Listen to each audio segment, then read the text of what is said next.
اسرائیلی فوج نے اعتراف کیا ہے کہ اس کے 4 فوجی شمالی مغربی کنارے میں طوباس پر دھاوے کے دوران اس وقت زخمی ہو گئے جب ان کی گاڑی سڑک کے کنارے نصب بم پھٹنے سے تباہ ہو گئے۔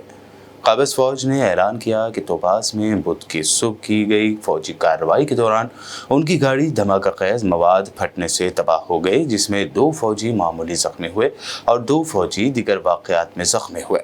بتا دیں کہ غزہ جنگ کے دوران فلسطینی مزاحمت کاروں کے حملوں میں قریب روز ہی اسرائیلی فوجیوں کے زخمی و ہلاک ہونے کی خبریں سامنے آ رہی ہیں۔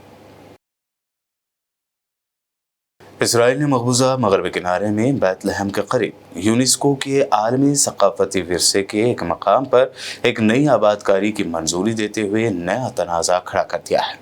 اسرائیل کے فائنانس منسٹر بیزالیل سموٹرش نے، جو ڈیفنس منسٹری میں سٹیزن ویلفیئر کے سربراہ بھی ہیں، کہا کہ ان کے آفس نے اپنا کام مکمل کر لیا ہے اور یروشلم کے ساؤتھ میں بستیوں کے ایک بلاک گیش ایٹیزون میں نئی بستی نیہال ہیڈز کے لیے ایک پلان تیار کیا ہے۔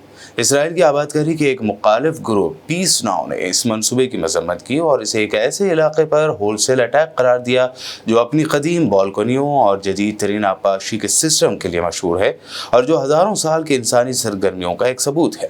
سموٹریش نے، جو ایک بستی میں رہتے ہیں، social media platform X پر پوسٹ کیا کہ کوئی بھی اسرائیل مخالف اور صہیونی مخالف فیصلہ ان بستیوں کی توسیع کو نہیں روک پائے گا۔ امریکی میڈیا کا کہنا ہے کہ اسرائیل نے نئی اور سخت جنگ بندی کی شرائط شامل کی ہے۔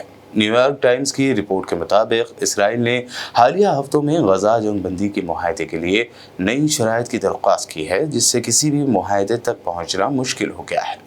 اخبار نے اسرائیل کے مذاکراتی موقف کا خاکہ پیش کرنے والی نجی دستاویزات کا حوالہ دیتے ہوئے کہا کہ اسرائیل نے جولائی کے آخر میں ثالثوں کو اضافی شرائط سے آگاہ کیا۔ حماس نے قطر میں غزہ جنگ بندی مذاکرات میں مزید شرکت سے انکار پر برقرار رہتے ہوئے ثالث کاروں سے کہا ہے کہ ہم نے بہت سے سمجھوتے کیے ہیں، لیکن اسرائیل کی طرف سے کوئی سنجیدہ رد عمل نہیں آیا ہے۔ حماس نے مصالحت کاروں پر واضح کر دیا کہ اب اسرائیل کی جانب سے کوئی سنجیدہ رد عمل آئے تو اس پر مصالحت کار ہم سے بات چیت کر لیں۔ حماس نے کہا کہ مصالحت کاروں کو بارہا ہم نے مثبت جواب دیے، اس کے باوجود اسرائیل نے اسماعیل ہانیہ کو قتل کر دیا۔ اسماعیل ہانیہ کا قتل اس بات کا ثبوت ہے کہ اسرائیل جنگ بندی معاہدہ کرنے میں سنجیدہ نہیں ہے۔